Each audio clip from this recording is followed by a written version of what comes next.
Halo, perkenalkan saya Adi Cipta Raja Yurawan. Saya akan menjelaskan bagaimana cara membuat batu nisan tapi versi low poly untuk kebetulan game horror yang lagi saya bikin dengan menggunakan game engine Unreal. Oke, kita langsung aja dengan menghapus cube di bagian tengah ini. Terus kita ubah tampilan viewport ini tampak depan, tekan angka 1. Oke, untuk memasukkan pola dari batu nisan, saya sudah bikin dan saya nggak jelasin di sini. Caranya cukup mudah ya. Nah, kita tinggal drag aja ke layar dari Explorer kita seperti ini. Nah, kita tempatkan kurang lebih agak ya center gitu ya, nggak harus 100% pas sama. Oke, kurang lebih seperti ini. Nggak saya scale dahulu. Terus agar nggak terlalu tajam ini ya, saya opacity-nya saya kurangi. Seperti ini, kita klik bagian bawah data, terus klik opacity-nya kita turunkan secukupnya. Oke, untuk memudahkan kita tracing gitu ya. Nah, langkah berikutnya adalah saya akan membuat plane seperti ini. Kita tekan Shift A, pilih plane, terus saya rotasi, tekan R pada sumbu X 90 derajat 9 dan 0. Tekan enter, terus saya atur ke sumbu Z seperti ini, saya scale. Untuk memudahkan saya pilih wireframe mode. Oke, saya scale pada sumbu Z ya. Jangan sampai bergeser ya. Nah, ini saya scale lagi pada sumbu X sesuai batas terluar. Nah, kurang lebih seperti ini. Ya. Nggak usah harus dipaskan tengah gitu ya. Nah, setelah itu saya akan menggunakan modifier mirror karena saya hanya fokus pada satu sisi ya. Nanti yang kanan akan otomatis mengikuti pola itu ya. Nah, saya tekan Ctrl R dulu ya untuk loop cut seperti ini. Terus klik kanan untuk membatalkan sehingga defaultnya dia pasti otomatis center gitu ya. Terus pilih vertex di sebelah kanan, tekan X, hapus vertex. Oke, terus di bagian modifier kita klik add mirror modifier. Ya. Saya nyalakan clippingnya gitu ya. Oke, setelah ini saya akan menggunakan knife tools, tekan huruf K di keyboard. Nah, terus arahkan sampai ini ya, dia snapping. Klik, terus kita ikutin ini ya polanya. Saya sambil scroll untuk zoom. Nggak harus presisi banget karena ini konsepnya low poly ya, kira-kira aja gitu ya. Kenapa kok low poly gitu ya? Karena lebih estetik. Jadi saya pengen bikin game-game ala ala apa ya, Fear to Fathom kayak gitu ya. Oke, nggak ngejar triple A teman-teman tuh ya, karena mungkin produksinya lebih lama ya. Nah, seperti ini. Jika nanti kita sudah selesai menggunakan knife tool, terus kita merasa kurang nih gitu ya vertexnya, nanti kita bisa tambahkan lagi gitu ya. Ini saya kira-kira aja. Oke, seperti ini. Oke, paskan terus klik kiri. Nah, kalau udah selesai kita tekan enter di keyboard. Nah, ini artinya udah selesai gitu ya. Terus kita ke face mode ya. Mungkin kita bisa klik balik ke solid. Nah, ini ya. Oke, kalau udah seperti ini terseleksi, kita tekan del, pilih yang faces gitu ya. Nah, ini otomatis nih. Jadi kita fokus ke satu sisi. Ini hanya efektif kalau objeknya sifatnya simetris. Nah, kalau kita merasa butuh lengkungan lagi, misalkan nih bagian sini. Nah, ini diseleksi kita pakai add selection ya di atas ini. Terus kita klik subdivide. Nah, ini ya. Tuh, seperti seperti ini juga bisa gitu ya. Atau ini vertexnya dipilih, terus klik kanan, subdivide. Bisa seperti ini ya, disesuaikan sesuai kebutuhan aja ya. Ini karena low poly, kita nggak perlu detail banget lekuannya. Oke, ini mungkin saya grab sumbu ini. Oke, setelah itu saya akan apply mirrornya gitu ya, seperti ini, apply. Terus saya akan nyalakan face orientation untuk memastikan bahwa objek yang saya bikin saat di extrude tidak terbalik gitu ya, face orientationnya. Contoh terbalik itu kayak apa? Nah, ini contoh. Nah, kalau sudah dinyalakan face orientationnya dan terus keluar warna merah, artinya ini adalah sebenarnya bagian luar yang terbalik ya. Efeknya apa? Ketika nanti di tekstur, dia nggak kelihatan teksturnya karena teksturnya ada di dalam objek ini gitu ya. Nah, ini kita seleksi dulu, tekan A, terus shortcutnya Alt N gitu ya. Kita pilih flip aja gitu ya. Nah, seperti ini gitu ya. Nah, oke, ini saya gabung face-nya karena dua sisi. Ini efek dari mirroring gitu ya. Jadi kita bisa seleksi aja, jadikan satu face daripada jadi dua seperti ini. Nah,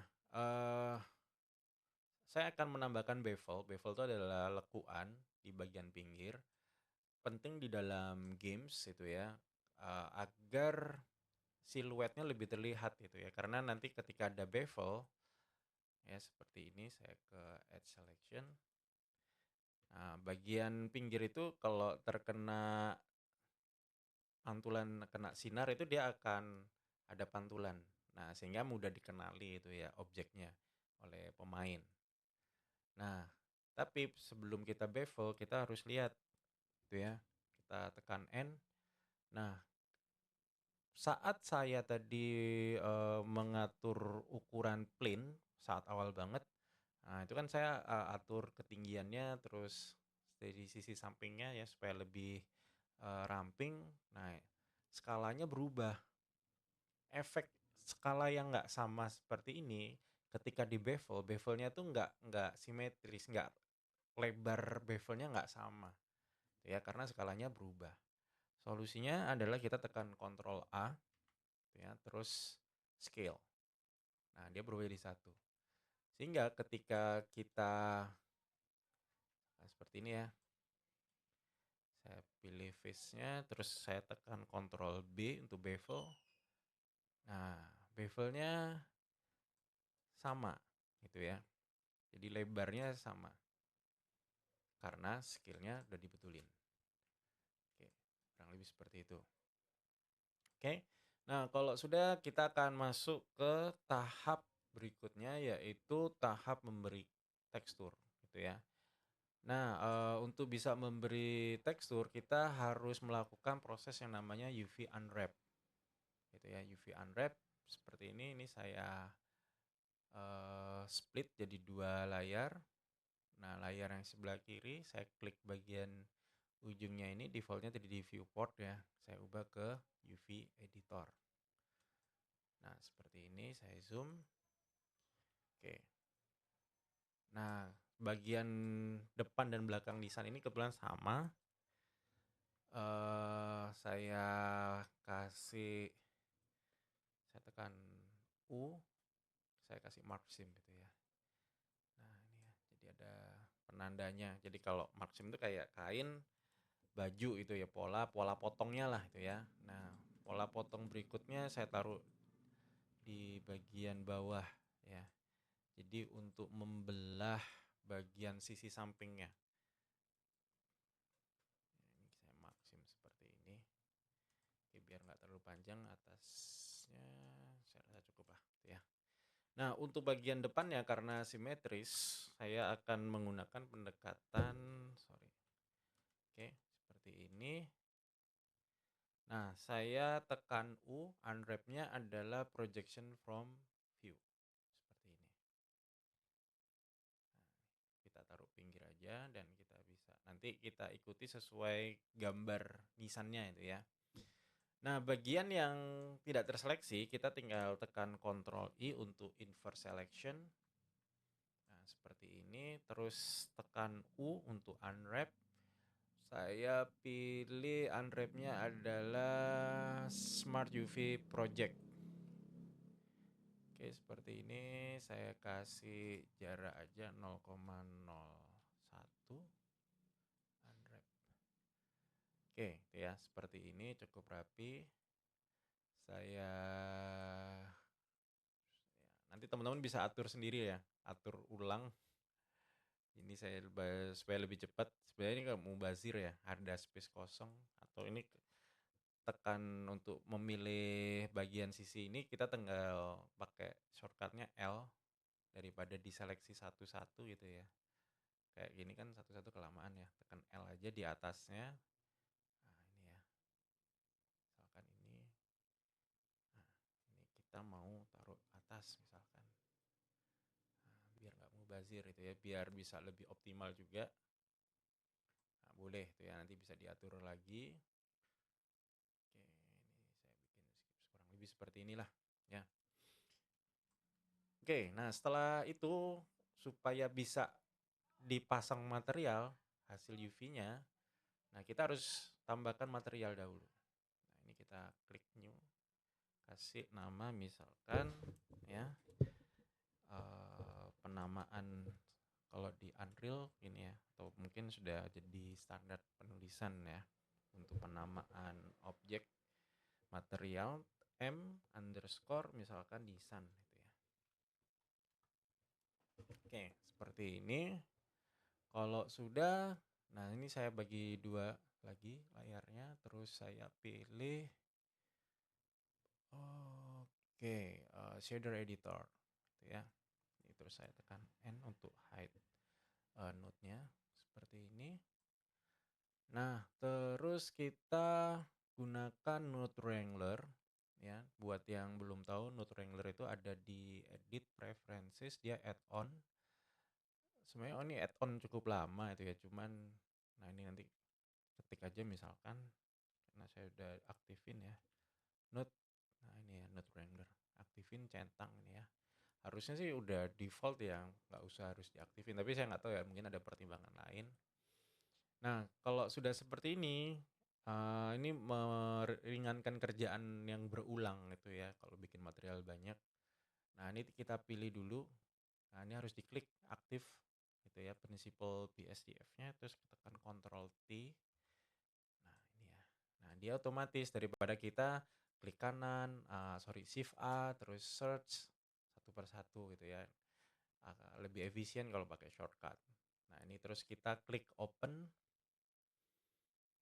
Saya sudah bikin ya, saya sudah siapin materialnya. Oke, mungkin kalau mau dipaskan bisa dibuka di sini sih, gitu ya. Di UV editornya. Nah ini ya. Nah, kebetulan kok pas nih ya. Oke, ini ya, ini seleksi dua-duanya. Oke, saya paskan lagi. Nah, ini ya. Oke. Saya naikin dikit. Oke, seperti ini. Ya, ini udah terpasang. Tinggal kita cek di viewport shading. Nah, ini ya, udah keluar. Oke, itu sekilas untuk bikin low poly 3D modeling. Saya mungkin nggak jelasin untuk map yang lain ya. Mungkin ada roughness map, terus ada normal map kalau mau bikin ini tonjolan berikutnya. Tapi kalau kalian tertarik, tulis aja di komentar. Ya, buat yang pengen tahu game horror yang lagi saya bikin, bisa follow Instagram saya @adiciptaplayground. Oke, sampai ketemu di tutorial berikutnya.